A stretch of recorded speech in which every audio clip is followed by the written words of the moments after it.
지난해 11월에 개봉한 영화 인터스텔라 기억하시죠?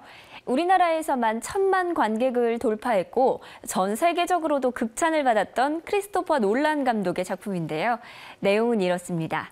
새로운 행성 발견을 위해 우주로 떠난 주인공. 하지만 모든 연료와 식량이 떨어지면서 우주 공간에서 무중력 상태로 떠돌게 되는데요. 그러던 중 시공간의 불가사의한 틈, 바로 블랙홀로 빨려 들어가게 됩니다. 우주 공간에서 블랙홀에 빨려 들어간다는 상상만으로도 정말 아찔한데요. 일반적으로 이 블랙홀의 중력은 어마어마해서 빛까지 빨아들이는 걸로 알려져 있습니다. 그런데 최근 스티븐 호킹 박사가 이 무시무시한 블랙홀에도 출구가 있다라는 연구 결과를 내놨습니다. 과연 블랙홀에는 출구가 존재할까요? 네, 사실 스티븐 호킹 박사가 블랙홀에 출구가 있다라고 발표한 건 이미 40년 전이에요. 네. 1974년도에 호킹 박사는 호킹 복사라는 걸 발표했습니다. 블랙홀은 무한정 빨아들이기만 하는 것이 아니라 블랙홀에서도 물질이 빠져나올 수 있다라는 걸 이미 1974년도에 발표했거든요.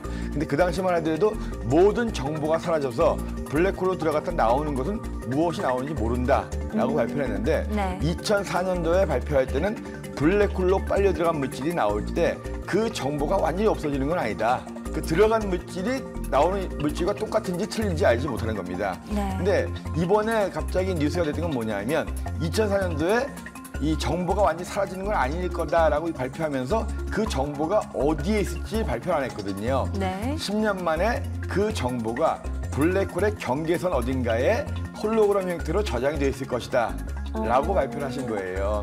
다만 여기서 우리가 인터스텔라 영화에서 확인할 수 있는 건 뭐냐면 인터스텔라는 통신도 되거든요. 예. 아버지가 준 정보를 딸이 받기도 하잖아요. 그렇죠. 그런 정보가 왔다 갔다 하려면 뭔가 이름표를 떼면 안 되는 거예요. 네. 블랙홀에 들어갔다 나갔다 하는 것이 무엇이 들어갔다 나왔다 하는 건지 들어갈 때 정보와 나올 때 정보가 같지 않으면 의미가 없거든요.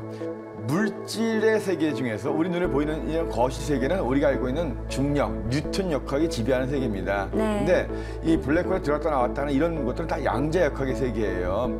그 양자 역학의 세계를 가지고서 사람들이 블랙홀에 들어갔다 나올 수 있을 것이다. 호킹 박사가 이번에 발표했으니까 이 블랙홀을 통해서 여행도 할 수 있고 통신도 할 수 있다라고 생각한다는 것은 잘못된 생각입니다. 네. 이런 아주 미세하게 작은 소립자의 세계로 들어가면 물질도 파동의 성격을 띨 수 있고 그러면 여러 군데 존재할 수도 있고 이런 것이 양자역학이고 양자역학 세계에서는 블랙홀로 들어갔다 나올 수도 있고 다만 들어갔다 나올 때 들어가는 거와 나오는 거에 정보가 틀리기 때문에 네. 결국 통신도 못하는 거거든요.